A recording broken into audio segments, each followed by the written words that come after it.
Considering any Spider-Man movie, or any Marvel movie in general, has a vast amount of Easter eggs and references to the Marvel universes, we knew going into Morbius that this movie would be no different. Sony has had a dream of creating a shared cinematic universe using the formula that the Marvel Cinematic Universe has done so well with, and the Venom films were used as sort of a launching point. Morbius was Sony's Stage 2, if you will. It's an attempt to introduce a second franchise to build future films off of. Love the movie or hate it, Morbius's post-credit scene points to the way of future installments. We were shocked to see Morbius was surprisingly light of Easter eggs, a rare occurrence with these type of films. We noticed that most of the film's major Easter eggs were actually revealed in the trailers for the movie, and some of them didn't even make the final cut of the movie. One big one including an image depicting Tobey Maguire's Spider-Man. There are many more references, although less direct, to Spider-Man universes and Marvel comics and movies in general. That being said, here are some of the Marvel and Spider-Man Easter eggs and references in Morbius. Some are simple one-liners that reference another film, others are small call-outs. But some others could very well help define and shape Sony's Spider-Man universe films to come. Let's hop onto this crazy train and see where it takes us. The Daily Bugle makes numerous appearances in Morbius, and Marvel movies love to throw Easter eggs and references that are very subtle on the cover of newspapers and magazines. It's like their little thing. The Daily Bugle is a tabloid web news and newspaper media outlet that is stationed in New York City and hosted by J. Jonah Jameson, who is famously portrayed in the Spider-Man films. It is portrayed as a parody of a controversial news media outlet, often slandering Spider-Man in those films. Since Morbius brings back the Daily Bugle to the big screen, it seems it's New York's favorite newspaper because copies of this paper are shown numerous times throughout the film as a reoccurring Easter egg. While there are no references to writer J.J. Jameson or photographer Peter Parker, there are some pretty neat little references. Most of the front pages are dedicated to Michael Morbius himself and the ongoing theme of the Daily Bugle having crazy sensational stories, one included in the film titled Vampire Murders, blends in just fine with the rest of them. Can I just say that one headline in the Daily Bugle literally says, "Daily chocolate is the key to happiness." A good life lesson, but also a nod to Venom because Venom can sustain himself on chocolate instead of brains. More on him later. Michael Morbius makes the decision to experiment on himself in an effort to cure his rare blood disease. He then heads into international waters on a ship, and a little side note, bonus Easter egg time here, is that the fact that the ship is called the LCV Murnau, this is a nod to F.W. Murnau, the German filmmaker who helmed Nosferatu, an iconic and influential vampire film. The FBI is called in to investigate the vampire killings associated with Morbius and Milo, and FBI agent Rodriguez said that they haven't had anything this good since, quote, that thing in San Francisco, which is a reference to Venom because both Venom movies take place there. Perhaps my FBI guy was chilling in the background during the events of those films. Although I will say it is unclear whether he is referencing the first or second film, but regardless, the reference is clear. It really confirms that all three of these films happen within the same universe, but we do not know how much time has passed between the movies. It is certainly interesting to speculate on who will play Spider-Man in the universe of these movies. Any guesses? Morbius' origin stories is almost perfectly reproduced from the comics. Just as in Amazing Spider-Man number 101, which, by the way, is the edition where Peter Parker grows 4 extra arms because of a potion he created and took to remove his spider powers so that he could stop being Spider-Man and live a normal life and settle down with his gal Gwen Stacy. Good lord.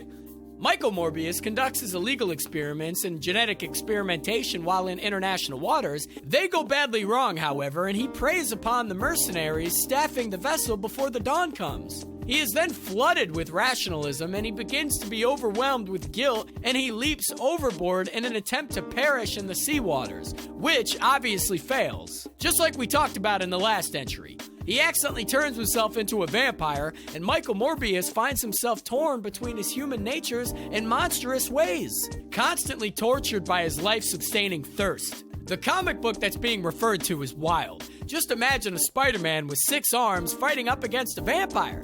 Pretty wacky if you ask me, and I gotta say, the comic book images of Morbius are absolutely terrifying. No doubt this scared the hell out of kids back in 1971. In Sony's Spider-Man universe, Michael Morbius is in charge and the director of the company Horizon Labs, and Horizon Labs is very important to Spider-Man lore. In the comics, Horizon Labs creates the most advanced technology in the Marvel Universe and is home to several world-class scientists, including Peter Parker himself. Peter Parker worked there for a short time and used their technology to create gear for Spider-Man. Morbius works for Horizon Labs as well, working in Lab 6, as he is in the movie, using their resources to try and cure his vampire issues he's got going on. What's important here is that Morbius creates the anti-spider virus serum thing, which can remove spider-like powers from any person who has them, like our geeky cute Peter Parker pal. We think it's extremely likely that the Horizon Labs will serve other various characters in the Sony Spider-Man world. Back to that wonderfully reliable newspaper we were discussing before, the Daily Bugle. On one issue of the paper references Chameleon's Great Escape. This is clearly a reference to the Chameleon, a master of disguise who's generally considered one of Spider-Man's most dangerous enemies. A Master of Disguise, God, that movie. Please tell me you've seen it. Is it not the greatest piece of cinema ever? Anyways, back to the script. Dmitry Smerdyakov is a master spy who first came across Spider-Man when he framed our web friend for his own crime. Though he was defeated, the Chameleon became obsessed with Spider-Man. And we just recently found out that Sony hired actor Fred Heckinger as the Chameleon in the up-and-coming Kraven movie. This makes sense because Chameleon is the half-brother of that film's protagonist, Kraven the Hunter. Boy, I hope everyone is still following because I am confused. Sony's Spider-Man universe is not the only Easter eggs or references that Morbius has in the movie. There is also a wonderful reference to the Incredible Hulk TV show. The Hulk show aired from 1977 to 1982 and was largely popular with audiences. While Morbius lacks the whimsical humor of Venom, there are occasional one-liners that made us chuckle a bit.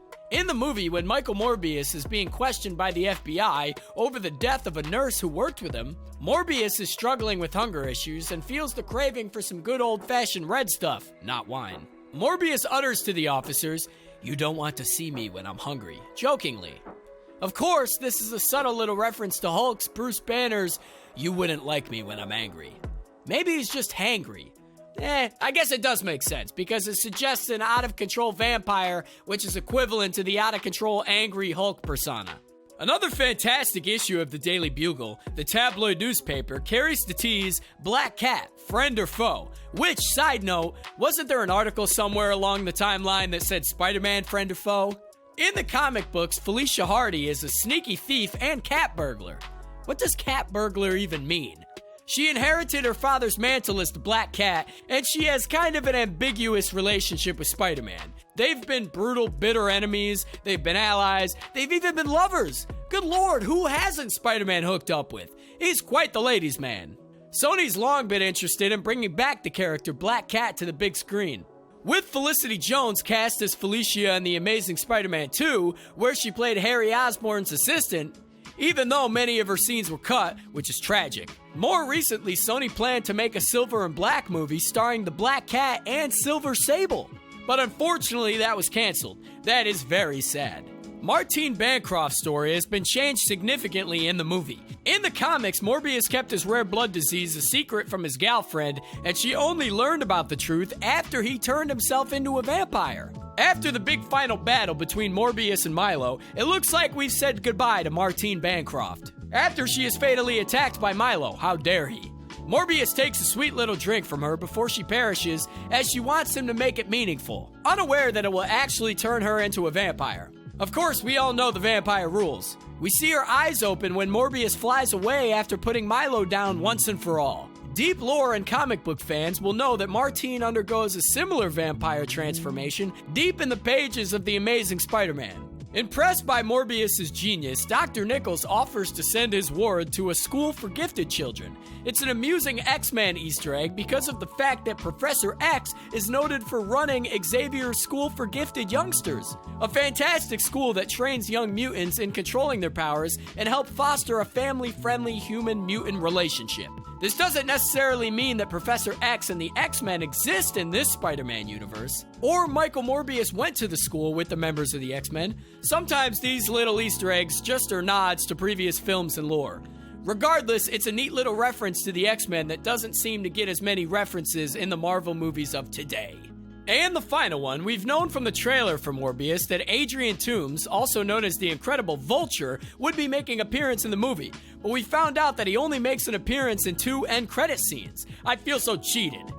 First, we see him transported into the universe because of Doctor Strange's spell for Spider-Man in No Way Home, and he gets out of jail because he didn't commit any crimes. Then we see him in his full Vulture outfit meeting Morbius and suggest that, quote, a bunch of us guys should team up. Do you know what this means? Everybody knows that this is a tease for the Sinister Six, which is just so exciting. Morbius has received some mixed reviews since it first hit the box office. Since it's the first Marvel movie of 2022, it really determines the continued direction of Sony Marvel movies going forward. While this movie was inspired more by the comics rather than a direct adaptation of any Morbius story, there are nods to the history throughout and many tease as to what's to come in a potential sequel. Alrighty, love the movie or hate it. Those were the Spider-Man and Marvel Easter eggs and references throughout the film. Which one was your favorite? Did you notice any ones that we didn't? If so, let us know in the comments below. And as always, everybody, thanks for watching.